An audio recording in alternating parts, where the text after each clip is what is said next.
Assalomu alaykum hurmatli yurtdoshlar. Kadastr agentligi va Davlat kadastrlari palatasi Qashqadaryo viloyati boshqarmasining navbatdagi brifingini boshlaymiz.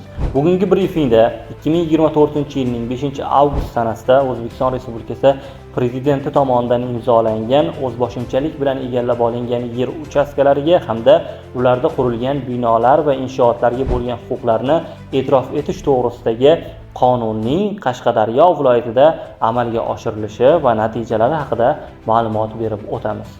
Mazkur qonun fuqarolarimiz manfaatlarini ta'minlashga, yer bilan bog'liq yillardan buyon davom etib kelayotgan muammolarga huquqiy yechim topishga qaratilgan eng muhim va samarali hujjatlardan biri hisoblanadi. Shuni alohida aytish lozimki, bu qonun yillar davomida o'z turar joyini, tomorqasini yoki tadbirkorlik faoliyati uchun bino va inshoot qurib olgan, biroq huquqiy asosda rasmiylashtira olmagan minglab yurtdoshlarimiz uchun katta yengillik va umid eshigini ochdi. Xalqimiz va kadastr tizimi xodimlari tomonidan bu qonun uzoq yillardan beri intiqlik bilan kutilgan va bugungi kunda uning amaliy ijrosi bosqichma-bosqich hayotga tatbiq etilmoqda.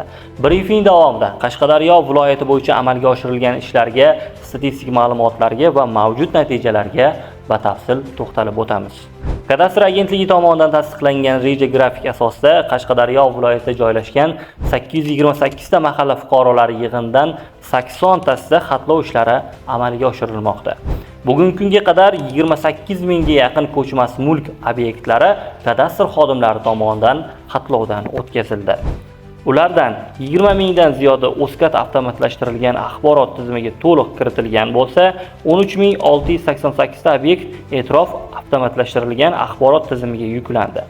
Mazkur obyektlardan 13653 tasi vakolatli organlar tomonidan muhokama jarayonida, 1684 tasi ommaviy e'longa chiqarilgan. 81 tasi bo'yicha to'lov jarayonlari davom etmoqda. Quvonarli jihati, bugungi kunga kelib 42 ta xonadon egasiga egalik huquqlari rasman e'tirof etildi. Qashqadaryo viloyatida xatlov ishlari izchillik bilan davom ettiriladi. Bugun yetkazmoqchi bo'lgan ma'lumotlarimiz mana shulardan iborat edi. Xayr, salomat bo'ling.